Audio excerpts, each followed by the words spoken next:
Welcome to கொல்லாப்பட்டி Tamil. இனி நம்ம பார்க்க போகிற காணொளி நாளைக்கு ரிலீஸ் ஆகிற திரைப்படங்களை பற்றி ஒரு சின்ன அலசல். வாங்க பார்த்துருவோம்.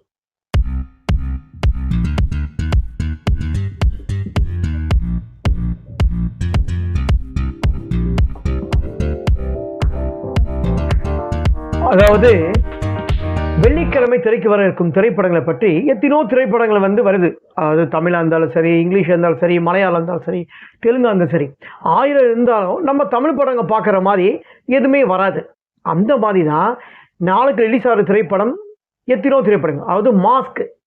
இந்த மாஸ்க் திரைப்படம், மாஸ்க்குனாவே ஒரு சர்ச்சையாகவே தான் இருக்குது. இது நீங்கள் எல்லோரும் பார்த்துருப்பீங்க. அந்த மாஸ்க்குரிய என்ன சர்ச்சை வந்தது, அதால் என்ன ப்ராப்ளம் வந்தது, அந்த ப்ராப்ளம் எப்படி சால்வ் பண்ணாங்கன்னு சொல்லிட்டு உங்கள் எல்லாருக்கும் நல்லாவே தெரியும். ஸோ இந்த மாஸ்க் திரைப்படத்தில் கவின், ஆண்ட்ரியா, சார்லி மற்றும் இந்த திரைப்படத்தில் எத்தனை நடிகர்கள் இந்த திரைப்படத்தில் நடிச்சிருப்பாங்க. இந்த திரைப்படத்தில் இசை ஜிவி பிரகாஷ், தயாரிப்பு ஆண்ட்ரியா, படத்தோட writer and director Vitran Ashok. இந்த திரைப்படம் சர்ச்சையில் தான் இருந்தது. ஆனால் சர்ச்சையோடய தீர்ந்தது. ஓடைய எல்லாம் ஒரு மாஸ்க்கு உண்டான பிரச்சனை தீர்ந்துருச்சு. ஆனால் இந்த திரைப்படத்தில் மாஸ்க்லாம் என்ன அப்படின்னு திரைப்படத்தில் எந்த அளவுக்கு ஆழமாக ஸ்ட்ராங்காக சொல்லியிருக்காங்கன்ட்டு ஆண்ட்ரியா ஒரு சின்ன ஒரு க்ளூ கொடுத்துருக்காங்க. இந்த திரைப்படம் நாளைக்கு ரிலீஸ் ஆனதுக்கு அப்புறம் அந்த திரைப்படத்தில் என்ன க்ளூன்னு நம்ம பொறுத்திருந்தே பார்ப்போம். இந்த திரைப்படத்து கூடவே நடிகர் முனிஷ்காந்த் அவர் நடித்து வெளியே வர இருக்கும் திரைப்படம், அதாவது நாளைக்கு ரிலீஸ் ஆகிற திரைப்படம் மிடில் கிளாஸ். இந்த படத்தில் முனிஷ்காந்த், ராதா ரவி, காளி வெங்கட் மற்றும் பலர். இந்த படத்தோட ரைட்டர் அண்ட் டைரக்டர் கிஷோர். இந்த படத்தோட இசை பிரணவ். பார்ப்போம். இந்த திரைப்படம் மிடில் கிளாஸ்ன்னு வச்சுருக்காங்க. மிடில் கிளாஸுக்கு உண்டான சரியான கதை அம்சம் இருக்கா இல்லையா, இந்த திரைப்படத்தில் எந்த அளவுக்கு காமெடி இருக்குது. ஏன்னா முனிஷ்காந்த் வர ரொம்ப குண்டாயினே போகிறாரு. என்னன்னு தெரியல, பானையே வெடிச்சிடும் பொழுது. அதாவது ஒரு கன்சீவாக இருக்கவங்க பெண் கூட அந்த குழந்தை வெளியில் வந்துடுவோன்னு நம்ம கன்ஃபார்ம் ஆகி வெளியே அந்த வயிறு உள்ளே போயிடும்னு கன்ஃபார்மாக நமக்கு தெரியும். ஆனால் நடிகர் முனிஷ்காந்த் அவர்கள் என்னன்னே தெரியல, வரும்போது அவர் ரொம்ப அழகாக இருந்தார், ரொம்ப ஒல்லியாக இருந்தார். ஆனால் இப்போ என்னன்னு தெரில, பானை பெருசாகினே இருக்குது. அந்த பானை எப்படி, அந்த பானை எப்போ டம்முன்னு வரைக்கும் தெரியாது. அந்த மாதிரி அதாவது இந்த அதர்ஸ் திரைப்படத்தெல்லாம் இன்ஸ்பெக்டர் வந்திருப்பார். அந்த இன்ஸ்பெக்டர் எதுக்கு வரானே தெரியலையா, அவருக்கு பேண்ட்டே இடுப்பில் நிற்கிற, அப்படியே வெளியில் இவ்வளோ பெருசாக நிற்கிது. ஆனால் ஒரு நல்ல நடிகர் முனிஷ்காந்த் நல்லா நடிப்பார். டைலாக் டெலிவரி நல்லா தெரியும். அந்த மாதிரிலாம் நல்லா பேசுவார். நல்லா அவர் பார்த்தாவே நமக்கு சிரிக்க வைப்பார். அதே சமயத்தில் குணச்சித்திர வேடங்களும் ரொம்ப நல்லாவே நடிப்பார். அந்த மாதிரி இந்த திரைப்படத்துலையும் ஒரு மிடில் கிளாஸ் எந்த அளவுக்கு நல்லா பண்ணியிருக்காங்களா இல்லையான்ட்டு நம்ம நாளைக்கு ரிலீஸ் ஆகும்போது பப்ளிக்கோட கருத்தை வச்சு பொறுத்திருந்து பார்ப்போம். இந்த திரைப்படத்து கூடவே ரொம்ப நாளாவே எதிர்பார்த்துன்னு காத்திருக்கிறாங்க தீயவர் குலை நடுங்க. இந்த திரைப்படத்தை பார்க்கும்போது என்ன தெரியுதுன்னா, இந்த திரைப்படம் ஒரு கிரைம் த்ரில்லர் ஜானல் தான் இந்த திரைப்படம் கொண்டு போயிருக்காங்க. ஏன்னா ட்ரைலர் ஒருத்தர் பார்த்துருப்பீங்க.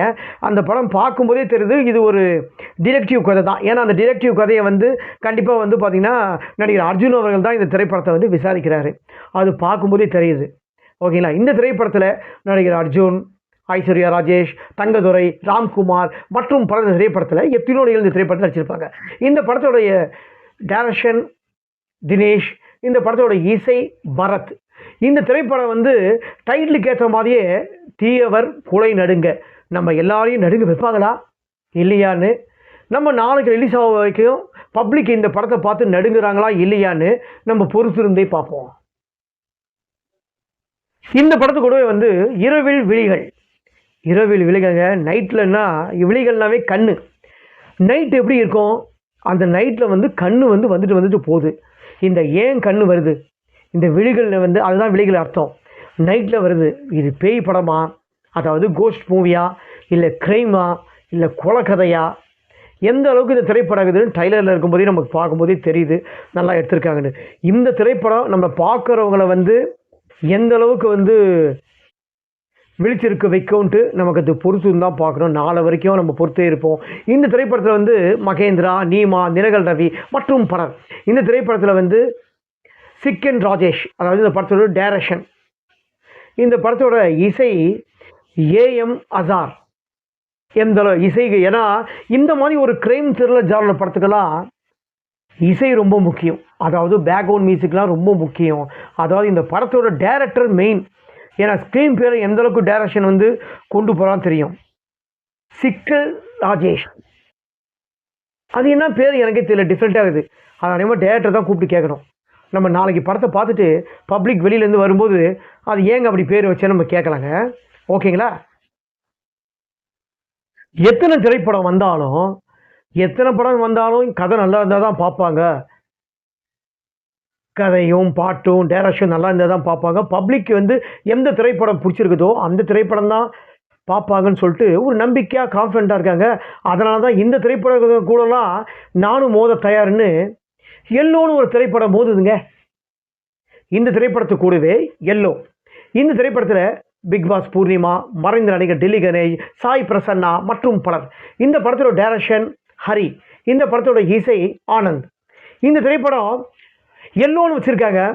அதாவது பார்த்தீங்கன்னா எல்லா ஆடியன்ஸுக்கும் பிடிக்கிற மாதிரி தான் இந்த திரைப்படம் எடுத்திருக்காங்க. முக்கியமாக 2K கிட்ஸுக்கு இந்த திரைப்படம் வந்து ரொம்ப பிடிக்கும்னு வந்து சொல்லியிருக்காங்க. எந்த அளவுக்கு இந்த எல்லோ திரைப்படம் பிடிக்குமா பிடிக்காதான்ட்டு நாளைக்கு ரிலீஸ் ஆகிற பப்ளிக் எப்படி சொல்கிறாங்க, பப்ளிக்கோட கருத்து ரொம்ப முக்கியம். ஸோ பப்ளிக் என்ன சொல்கிறாங்களோ அதுதான் மெயின். நாளைக்கு பப்ளிக் கூடவே சேர்ந்து நானும் இந்த திரைப்படத்தை பார்த்துட்டு உங்களுக்கு நாளைக்கு இந்த திரைப்படத்தோட திரை விமர்சனத்தை ஞாபகமாக கல்லாப்பட்டி யூடியூப் சேனலில் உங்களுக்கு சொல்லப்படும்.